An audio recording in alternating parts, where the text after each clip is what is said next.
So I'm getting the camera adjusted for live.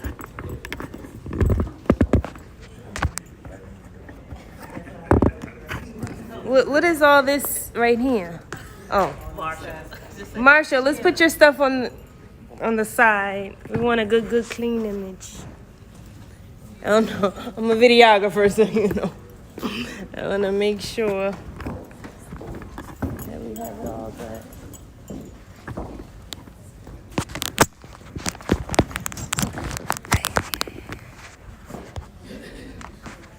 Okay, Robbie. I'm not familiar with this tripod.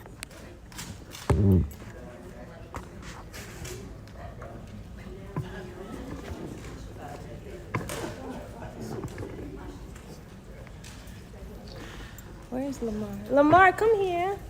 I need help.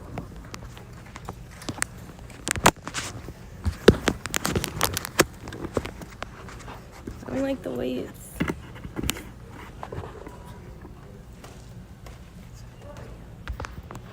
Okay. So are we live now? I guess we live. This is the first time.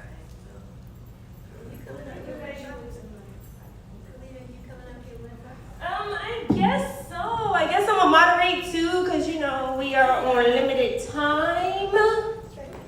So we gotta make this roll. We have about 45 minutes to do the session. Lamar, where is he? Can somebody get Lamar from the front? Like, oh, there he is. Okay. I need this to go right, and I can't do 5 things at one time. Can you hook this up? Okay, I want to give you some instructions. So this is how we're going to do this, and this is the external discussion with everyone else, because this is a community effort. I feel like it's a lot. Absolutely.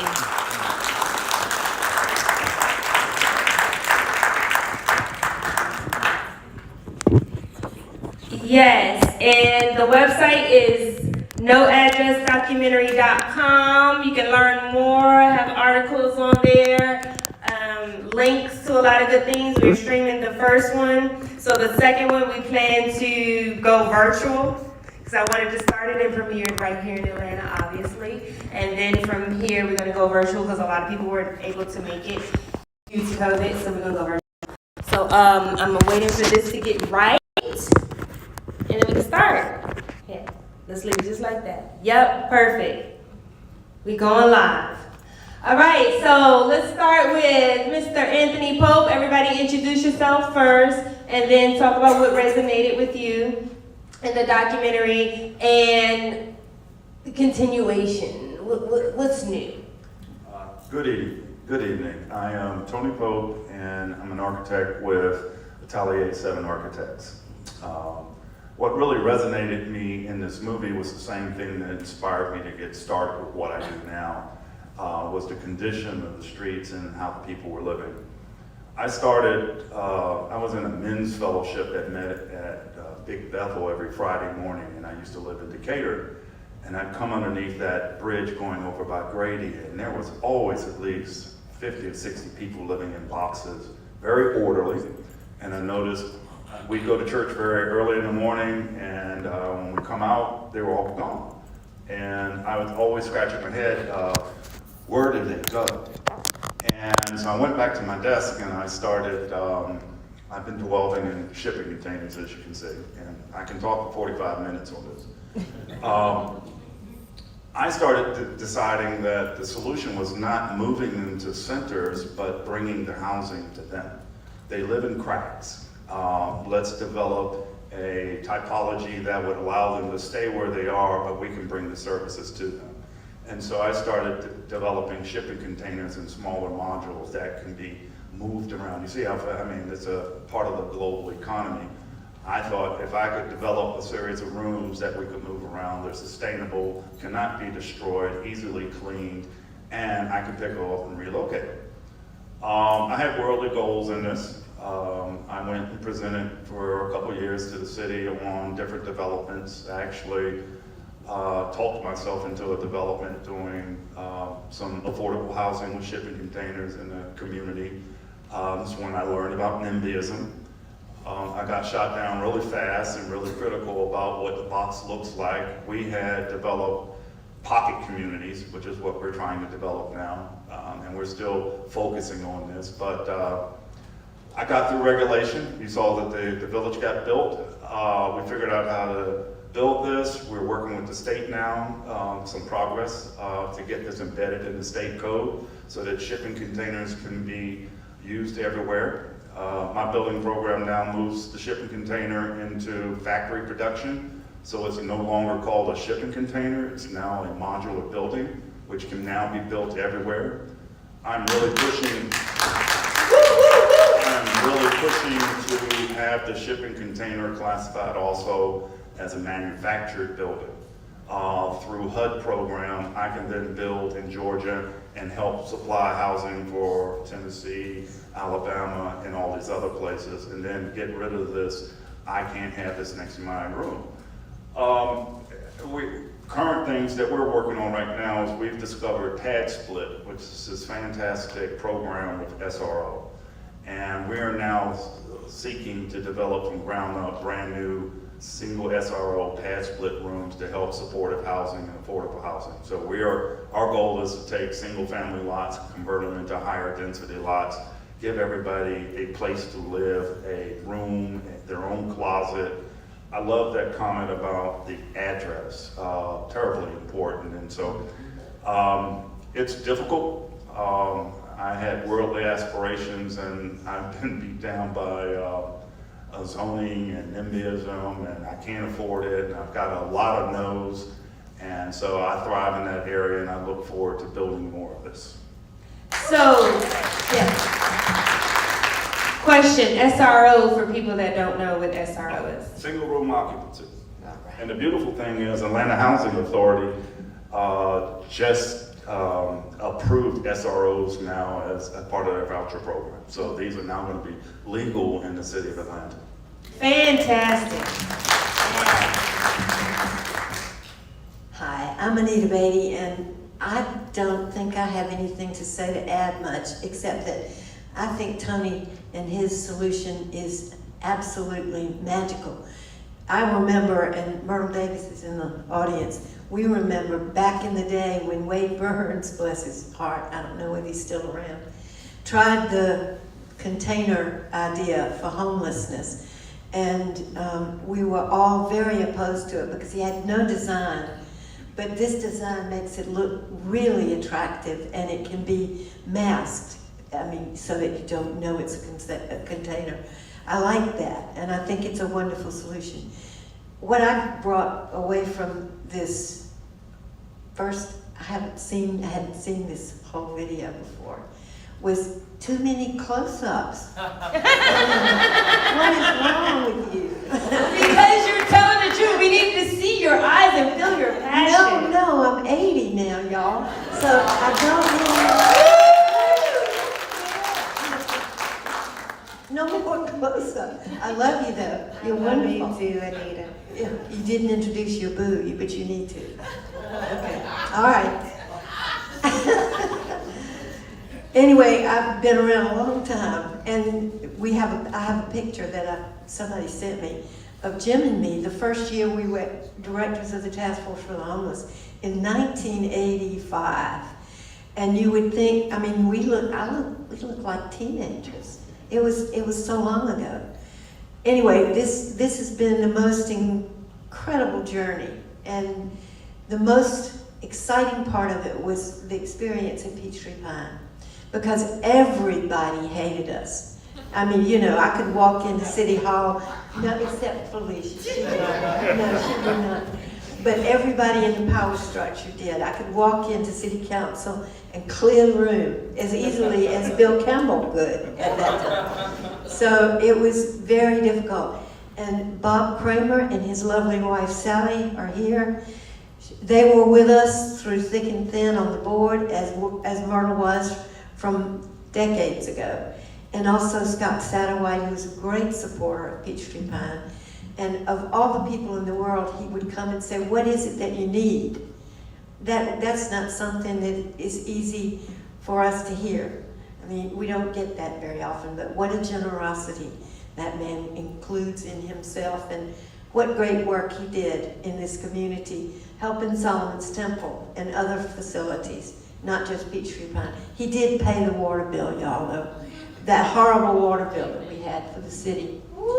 The best part of my life in this work was being at Peachtree Pine and welcoming people inside that building and not asking anything of them, but I got to be tacky because the guys just got embarrassed, because I would say, now that you're here, the grace in me greets the grace in you. What would make your heart sing? And they would cringe and say, you can't say that to these good old guys from the street. And that was where the magic started, because they became who they wanted to be, and they could choose whatever volunteer jobs they wanted to perform. And eventually they were the staff, and they got stipends, and then they got salaries when we could get the money, but they ran the place. And they tolerated my being there with them, not bossing them around, but just being with them and being tolerated by them most of the time. I mean, I can remember when somebody said, oh, Miss Betty, you look just like Aunt B. What was it? What's that TV program? Andy Griffith. And that just broke my heart. But I also got Roseanne and some other things. So it was a blessed experience because of what it proved to me and to everybody who would ever listen, that people who are down and out just need a safe place to be and an opportunity not to have to worry about the next meal or having a bed, and they could do what they wanted to do and make their hearts sing. So we got Rashi and Nuri to come over and plan the garden with us on the roof. I mean, we went up there and found out it was flat. I mean, a flat roof. We had the 8,000 square feet. So he came in and coached us, and Carl Hartrump, bless him, led the group to develop that wonderful rooftop garden where we harvested. We had rabbits and we had bees, and the guys wouldn't wear the beekeeper suits, and so they learned quickly that was just protection. We had a hawk who sort of threatened the rabbits, but it was just a beautiful experience.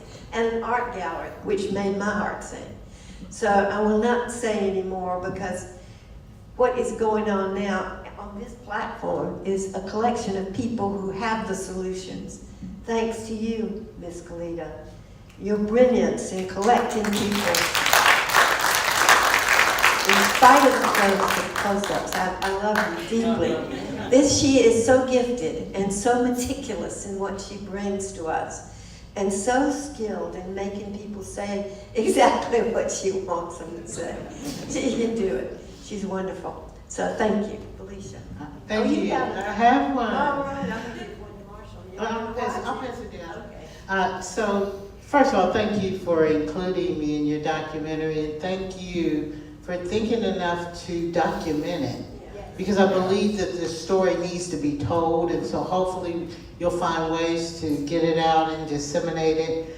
What I took away from it was a couple of things. One, looking at how public policy, having been council member and council president, elected official, how all that intersects and how it plays out on the street. So I'll go to, what are we seeing now? You're seeing, I still believe, the closing of Peachtree and Pine, and when I made the comment, put them out of business, I meant that means you have to provide, at minimum, at that time it was about 800 beds and spaces, and just home housing is not enough. We've got to have those wraparound services. So let's do that. But of course, I knew that wasn't going to happen, which is why I voted against it. But we've also, in public policy, in the attempt of doing what we think are good things, we sort of have squeezed that balloon and blown it up in the other end. And so the Atlanta City Detention Center was the homeless shelter for the city of Atlanta for a long time, until we eliminated the cash bail. So homeless people who couldn't pay the bail to get out were just kind of captive there and used for cleanup programs in the neighborhood or whatever until they could get out. Now, and some of them actually did things to get in, just to get off of the street. But now the jail is not used for that, so you see more and more people on the street. And then when COVID hit, that's when I really did a deep dive into what was going on with the continuum of care. I would go get on their weekly, it's either weekly or bi-weekly calls, just to hear what the providers and what everybody's doing. And there's clearly a disconnect from when I talk to people like my friend Marsha or Erica, who are out there on the street, on the ground, and what they're doing or what they see the vision is. And so that's something that certainly needs to be worked on. And I know it's easy to just get frustrated with them and throw them aside, but that's where the money is. And that's who's controlling the money and the resources that the city has. We think that we have an issue here in the city, and we do, but I just tell people, when you think that Google, Los Angeles homeless, Seattle, Portland, there are a lot of other cities that, as when I became president, I was talking to presidents across the country, and I saw this coming to Atlanta. It hasn't hit us that hard, but it's coming. And if we're not addressing this issue, providing the housing, using alternative ways to do that, I don't, having the political will to get beyond the not in my backyard, we're going to find ourselves with her doing another documentary that's going to have even more dire consequences. I don't want to do that. Good evening, everyone. My name is Marsha Rancifer, and I'm the founder of the Justice for All Coalition. I do an outreach program. I've been doing this program for the last 22 years. I was actually on the street homeless myself, actually right around the time the Olympics came. And I actually got into treatment in '97, the year after they left. And the year after I got out of treatment, I started my own outreach program. Actually, I started working at Central Presbyterian, the place that helped me get into treatment in the first place. And then I started doing my own little thing on the side. And it has developed and grown over the years to where last year, 2 years ago during the pandemic, because Kalita actually came out and filmed a story for Channel 11 News. Me and Lisa, my former fiance, we were from feeding 600 people a week to over 1,800 people every week during the middle of the pandemic. We also put a flyer out, which we asked the city to help us pay for, but unfortunately the Human Service Committee didn't think it was prudent to warn the homeless about the pandemic. But we were able to put the flyer out anyway with the help of Malawi Davis, State Representative Park Cannon, and State Representative Abel Mabel. They kicked in the money so we could get the flyers printed and put out in the public, because we put a flyer out telling the folks how to protect themselves against the pandemic, and then we also told them what to do in case of the pandemic. Actually got my first call out right when the pandemic first started, with 3 guys down in Persian Point that were showing signs of the pandemic. And then I called the COC trying to get some help from that end. I finally got a call back 6 months later from Captain Marshman asking me why was I throwing her under the bus about that situation. And I said, this is why I'm throwing you under the bus, because I didn't hear from you until 6 months later. But one of the things that we do, that big box over there is full of my outreach supplies. We supply tents, sleeping bags, air mattresses, hand warmers. We do HIV testing out on the street, Hep C testing. We partner with Atlanta Harm Reduction to do that. We also provide overdose kits, fentanyl drug testing kits, so people can test their drugs for fentanyl so they don't overdose. We actually have our own in-house mental health specialist that goes out with us about once a week. We have 2 OBGYNs from Morehouse School of Medicine and 2 OBGYNs GYNs from Emory School of Medicine that go out with us to tend to the pregnant women that we encounter. Not only that are homeless, but also staying in extended stay hotels. Because basically, the people that are staying in extended stay hotels are basically homeless themselves. Because extended stay hotels is not a home, it's one room. And sometimes you have 5 or 6 family members staying in that one room. And I call it the extended stay motel trap, because once you get in one of those places, it's hard to get out because the rent is so high. You can't afford to pay rent with anywhere else. The other thing that I want to mention about the film is Khalida pointed out the 96 Olympics when it came here.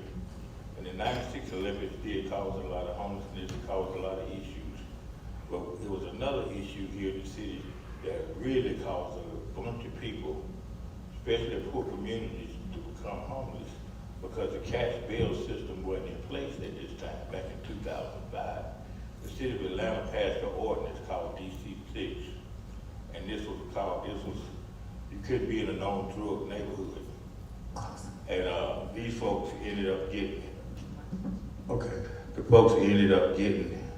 the people that ended up getting arrested over this 3-year period of time from 2005 to 2008, there was a total of 18,000 people arrested in these poor neighborhoods. And a few thousand of those folks, because they had extended stays in jail, they ended up becoming homeless. And they were part of this generational homeless problem that we still have to this day. And so the city council, in their infinite wisdom, never has taken credit for what happened during that time. But the other thing that I want to say before I close out is I've identified a property in southeast Atlanta that would be good for those modular homes or tiny homes.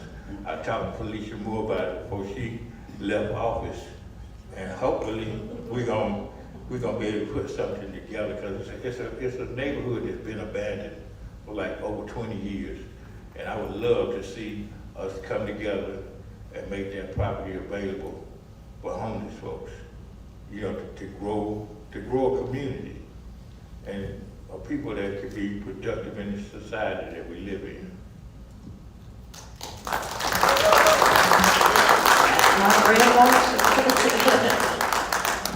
Oh my God, this has been amazing to just be on this panel and be a part of this documentary. I myself have experienced homelessness, not as others would say before the work, but actually doing the work. There's a lot to the story, but I know we're on a time pattern, so we'll just keep forward. So my name is Erica Wright. I'm the founder of You First Inc. A lot of what you saw on the documentary was You First supporting those who are experiencing homelessness, their basic needs. So as we sit on a panel like this, we all have what we call a solution to what we see as the problem, because we're on the ground. So everyone has their own verbiage or their space to do that in. So for us, it is just that basic need that people need when they first get up in the morning. So have water, the basic needs, the simple things that we take for granted. And so that's what we do. I saw the pandemic before it actually hit. I have done this work for almost 8 years. I had an opportunity to go to serve on Skid Row in California, and as Ms. Moore said, it's coming.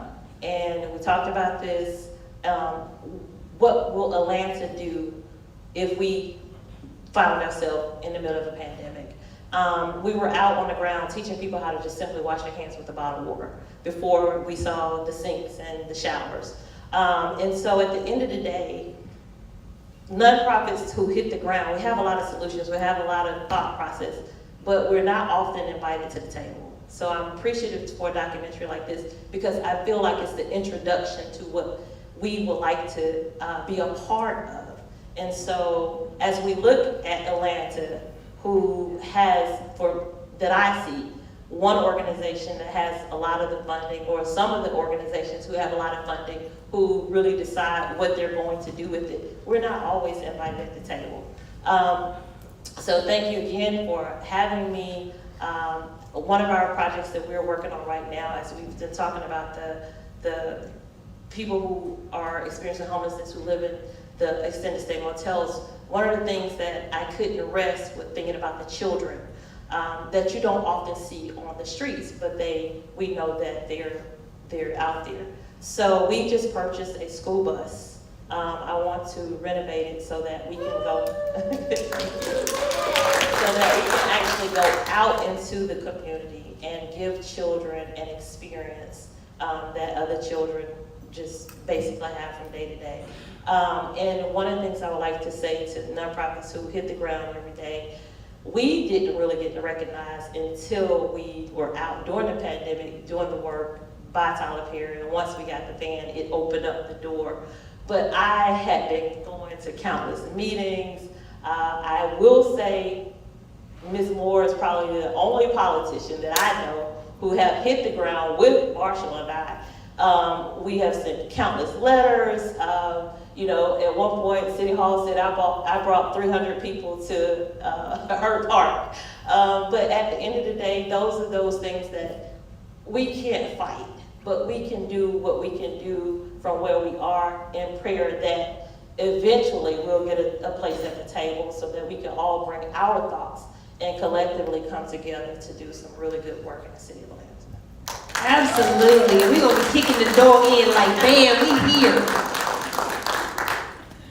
Well, good evening. I'm Tamara Johnson-Sheely, and first of all, I just want to say thank you again for such an amazing documentary.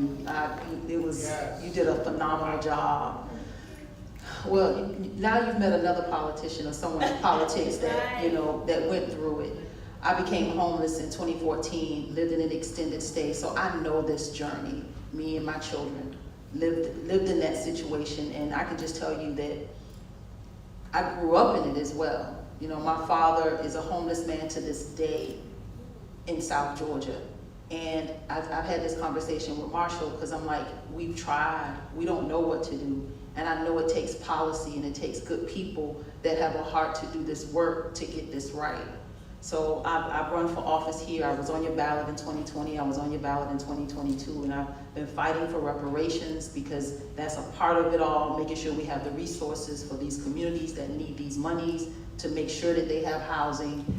It's so much work to do, and I'm just delighted to be amongst people that are doing this great work. So I just want to say thank you again, Kalita, for such an amazing documentary. Thank you.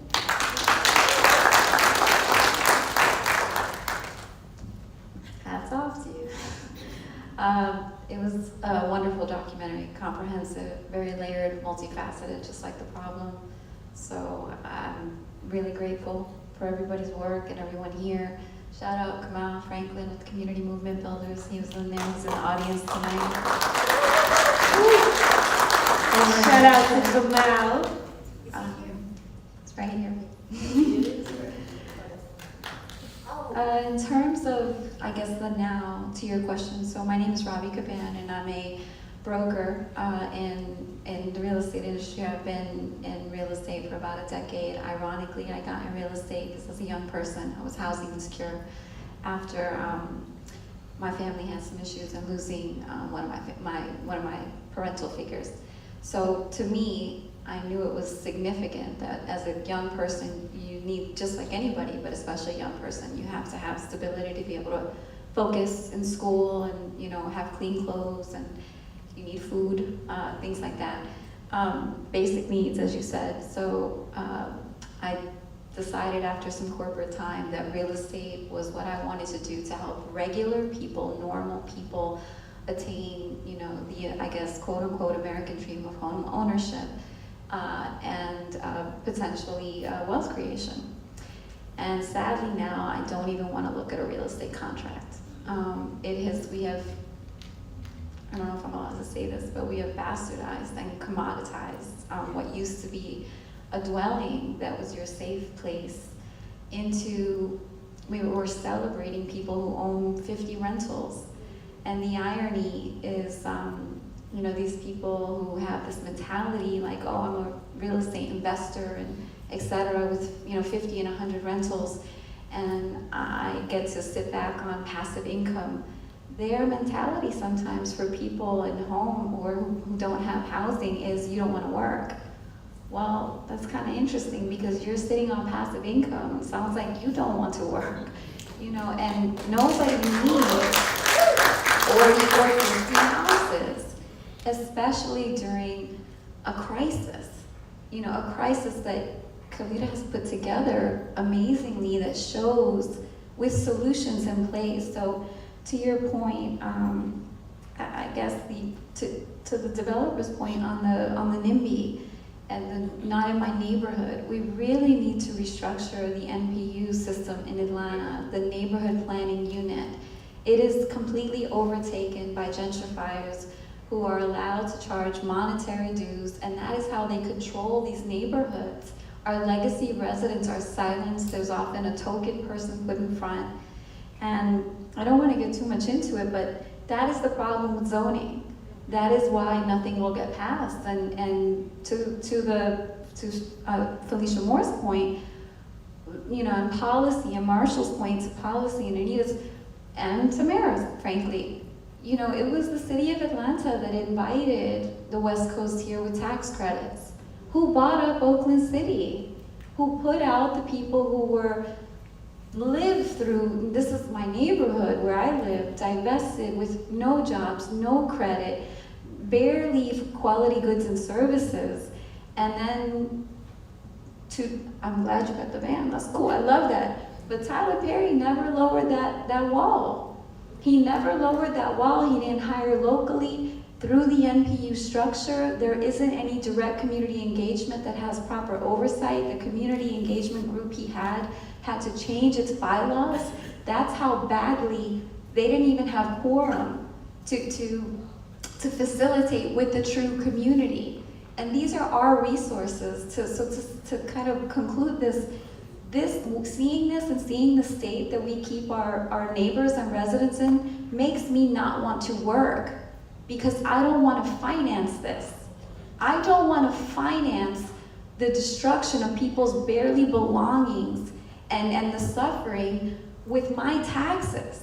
So I hope that our new mayor, who's also in the video, is watching this and he hears people like Ms. Wright saying that they don't have access and they're not allowed to the table. Because there are people who want to be at the table who have solutions if you would allow it.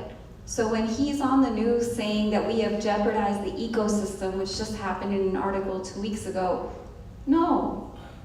Y'all jeopardized the ecosystem. You invited the West Coast. You didn't have the mandates where we sold property that was a military base to a billionaire or millionaire and then didn't enforce the covenants that were required in the charter for that military base to protect legacy residents. And to the point of real estate, and I won't finish here, I apologize. There is a historical racial factor in real estate. It's very apparent when you see these images. And there are solutions in real estate that no industry person will come forward and discuss because it will hit their bottom line. But obviously I'm a broker and I fortunately work for myself and I'm happy to do so, but I was emailing Keisha Lance Bottoms, who's now on her way to Washington with the Biden administration for years, begging her to look at these predatory practices in real estate that are solvable. So I'm so glad this is being filmed. But to say that people haven't tried to help and that there haven't been boots on the ground, I mean, if you look at Marshall's feed, he is literally in a crisis every 48 hours at the least, is disingenuous and simply false. And I'm glad she's going to Washington, but really? Really? I'm glad as a woman, and as a woman of color, but we can do better than that. Absolutely. Thank you all. I appreciate your insight on everything. And I just heard that Houston, their mayor, that they have reduced their unsheltered population by like 80%. Wow. Because they are collaborating. That's the thing. Everybody is an expert in everything they do, but everybody wants to be the center of attention. I'm the one that's doing this. I'm the one, and this is where the money stops. No, if we say, you're good at real estate, you're good at housing, you're good at boots on the ground, you're good at harm reduction, you're good at, then let's all come together and help these people. Like, I just don't get it. It's so freaking simple. That's why it makes me say, what is the underlying agenda? Do you want to keep us here? Do you want to keep us oppressed? And then we figure it out ourselves. But we can figure it out ourselves. It's going to take a community to do these things that we are doing right now. And yes, government should be involved because there is a lot of land that we need to research to say, we have that, we own that. We all of you nonprofits qualify to have this land, to do what we want to do, right? So therefore, we can put them out of the equation and come together as a community that really, really, really wants to make change. That's why I started the No Address Foundation. Because I'm like, we need to build sustainable communities. People say, what is your vision? My vision was the Florence, South Carolina, Brian Braddock. Everything that he's doing right now with the tiny homes, but I can take that and make it any other alternative homes, from the 3D printing to the shipping containers to whatever it is, but affordable, real affordable housing, we can do that, and we can create sustainable communities if we all come together and want to really fight this thing. So, but it takes all of us to do it. But I appreciate you all being here. I want to give a shout out to Ron Tyler right here. Stand up, Ron. He is the image on the poster.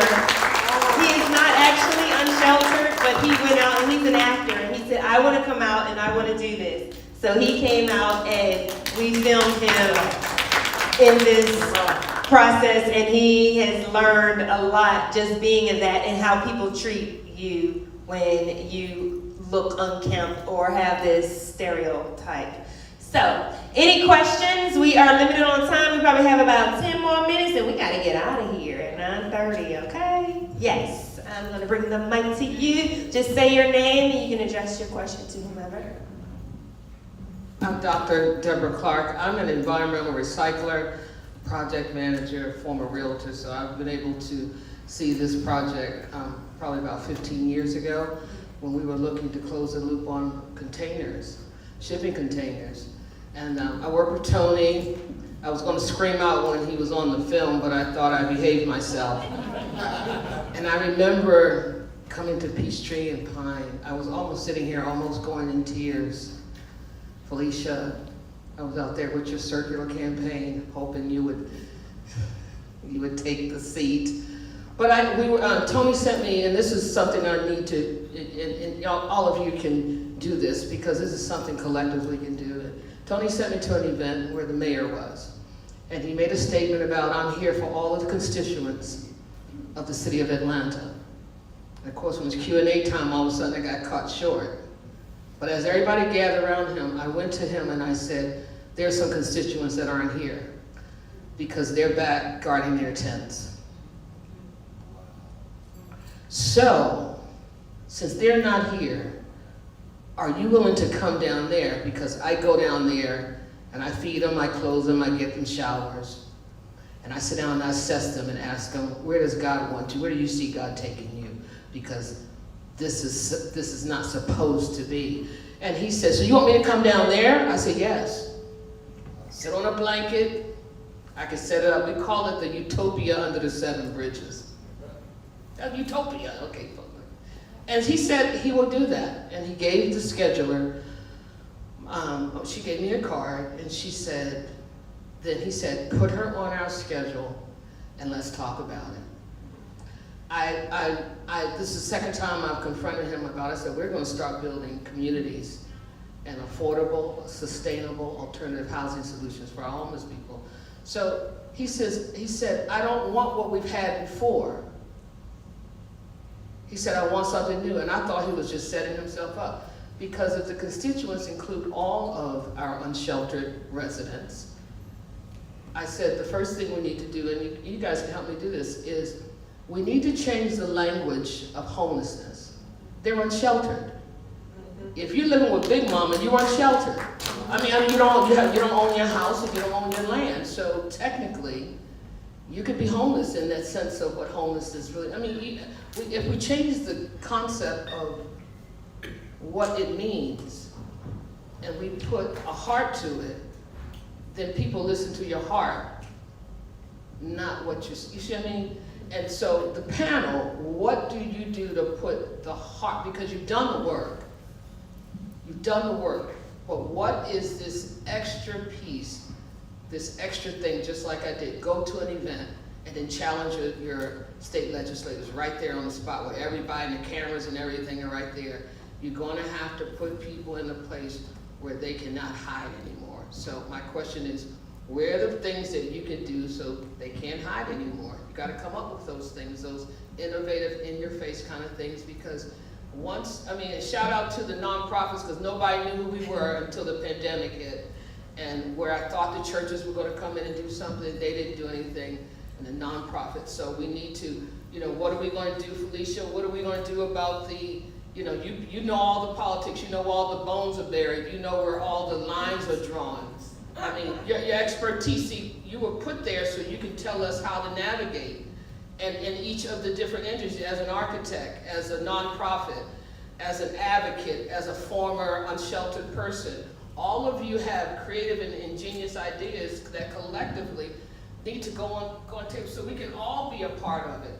And so let me hear some, just tell me what I need to do and I'll do it. I think this is a conversation that has to continue.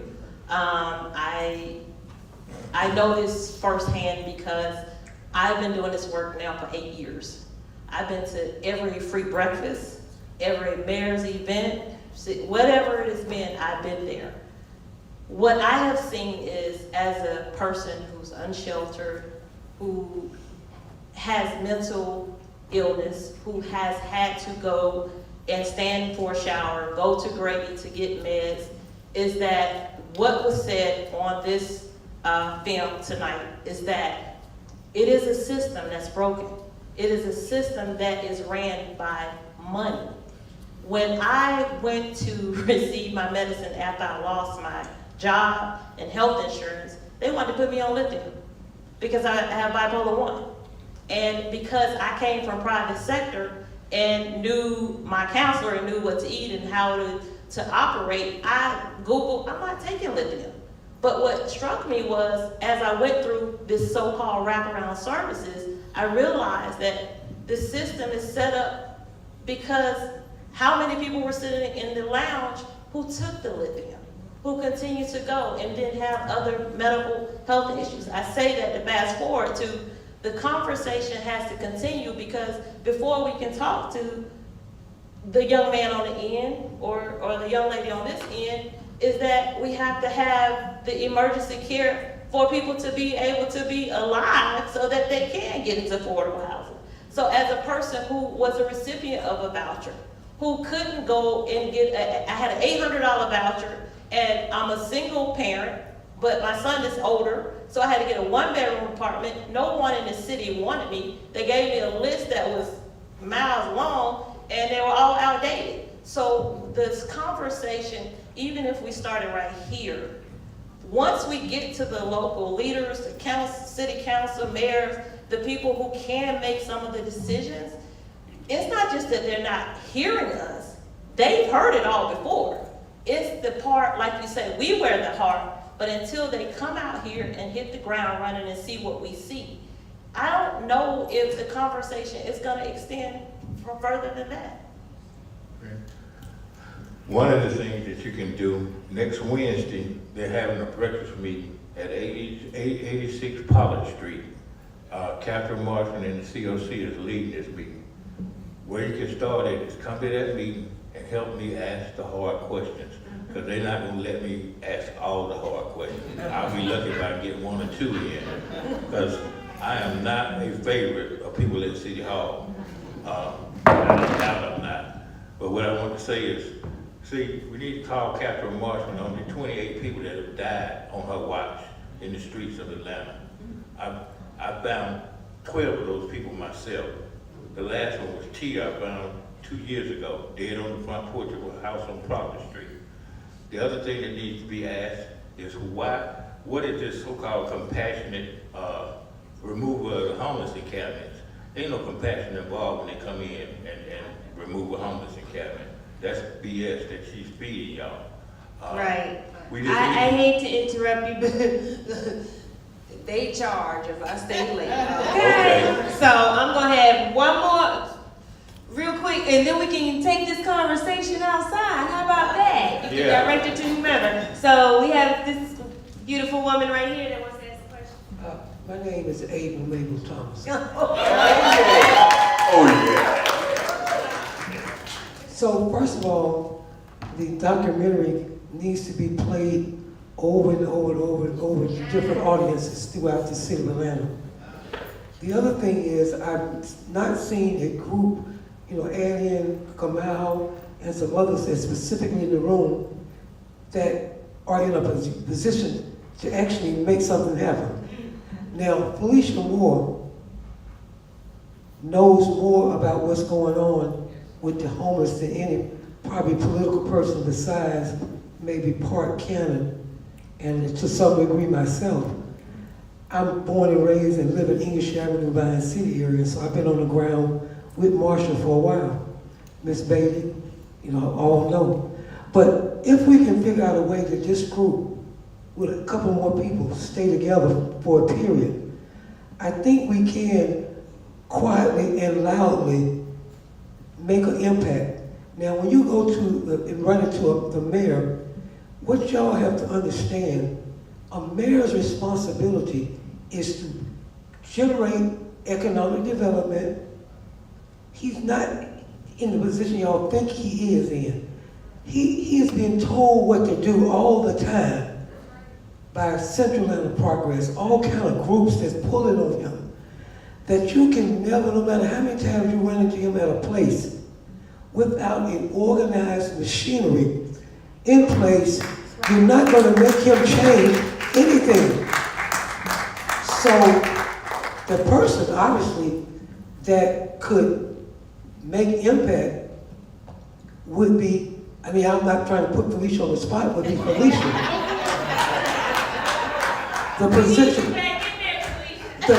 position that Marshman has should be the position that Felicia has. Y'all, because you got the wrong person in the position. Yeah. And no matter, until somebody has the political will to say she got to go, then she's just gonna keep on and it's gonna drive Marsha crazy. And the bottom line is, we know that she's not doing what she's supposed to, but that's not been a collective will of the body of us to demand that white lady go. White supremacy, white privilege, but you don't want to really say it, you still want to tap dance around it. But Marsha cannot fight Miss Marshman by herself over and over and over and over again. Because all that do is they isolate the person that's standing up the strongest. And so after a while, you'll be looking at him crazy. When he's on point, but he can't do it by himself, and he got to know he can't do it by himself. But I submit to you, if this group would stay together for at least 3 more months, working together, and I'll jump in too, where we can do something to shift the perimeters and the politics, but it won't be just running into the mayor and saying something to him, because there's a million voices behind him saying, you got to make money, money, money, money, money, money. And let me tell you this, you speak to 1 million people, and not one elected official say, I'm gonna take that on. You don't have nobody doing it. All of the council people know what's going on, but no council person or county commissioner has the will to say, I'm going to take it on. And until they do it, you're just talking. You got to get somebody that's in the seat, that's connected to other people in seats, that's willing to put the pressure and tell the truth, shame the devil, but knows public policy, because still, you got to get some public policy involved. Thank you, I'm Abel. Absolutely, and if they don't want to do it, then they can go and hire the people that can do it. Really, they may be too much work for them. This is foreign territory to them. So just say, hey, well, we just get Marshall and some task force and other people and Erica together and let them go ahead and do the work. And you'll be gladly to do it because you know what you're doing. Yep. Hi, my name is Hope. Hope Kuchle. One of the things that I think was really important, that it was highlighted a little bit in the documentary, which was wonderful, by the way, But I think one of the biggest things, as you mentioned it with Tyler Perry, is there is a huge influx of people coming in from outside that is bringing in the gentrification. And I can say that because I literally got brought to Atlanta by Netflix, and now I work for Microsoft. Like, they want the people here. So the best way to like say, hey, you know, you're pushing people out, is to literally take these organizations, lick them in the face, put them all across Twitter, Instagram, Facebook, and say, you are literally gentrifying this place, and you're not doing anything about it. And I can tell you, as someone who's been on the inside, they don't want to look bad. They really don't. So if you come in there and you put up a whole campaign to put their face across the board and say, they have messed up Atlanta. These people here who are homeless, who have been pushed out, and they have not offered any refugees, like anything of any kind, and you put that on there and you put that mud on their face, I promise you, they'll donate a lot of money in like 6 months. Well, we got you on the inside. What's your name again? I'm Hope Bushele. All right. Kalita. All right, one more, and then we're gonna. All right, let me say something real quick because this is urgent. All right. People are being arrested, their tents are being confiscated. Everything that Marshall has said is going on right now on the streets in Atlanta. So what we have to do is marshal ourselves to go out and talk to city council and bring this film to them as well. Yes. Because it is imperative. People's lives are being ruined right now on the streets of Atlanta as we sit here. And they probably don't even realize what they're doing, but I've documented to see, hey, Yes. let's go back Yes. and see what your city really looks like. Yes. So really quickly, my name is Kamal Franklin. I want to say a couple of quick things. One is that we have a coalition that's an anti-gentrification, affordable housing coalition that we put together with several nonprofits. Anybody here and other grassroots organizations, or anybody here who's interested in being a part of that coalition, please come to me. We actually have now meetings scheduled with the mayor because we were outside City Hall last week with a rally, with a demonstration, trying to force their hand to have some meetings. So that's one thing. Two, just to be clear, they know what they're doing. What's happening in Atlanta is not a mistake. It's not a broken system. It is a purposeful system that is happening here in Atlanta and across the country. Because what's happening is a political question.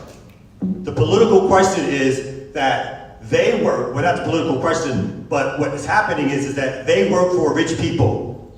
They work for corporations. They work for millionaires and billionaires.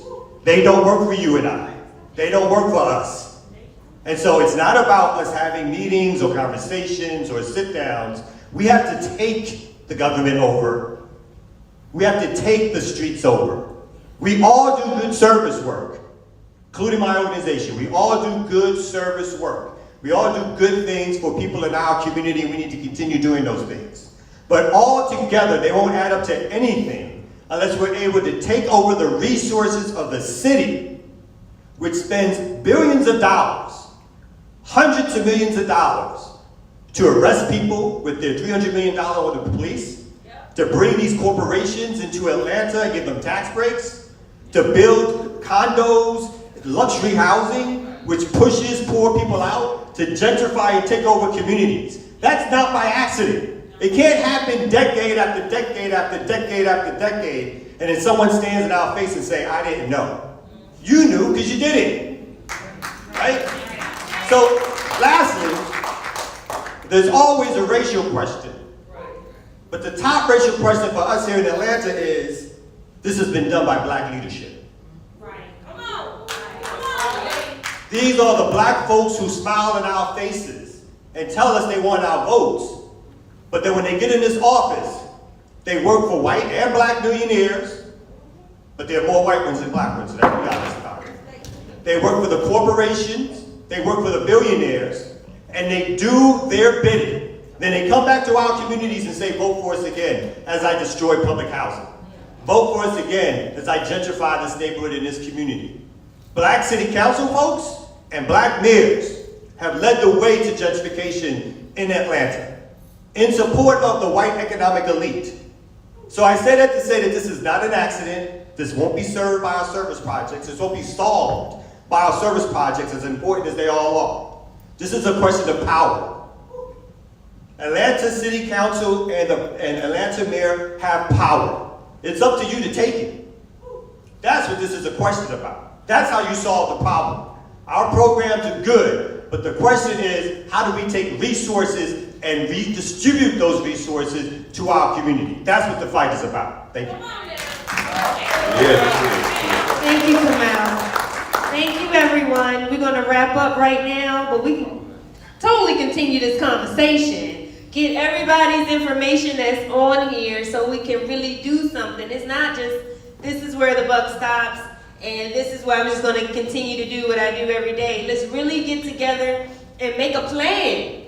Make a plan. Let's get city council involved. Let's have a meeting. Let's go bum rush their meetings, whatever it takes. But let us get our ish together first so we can present it to them.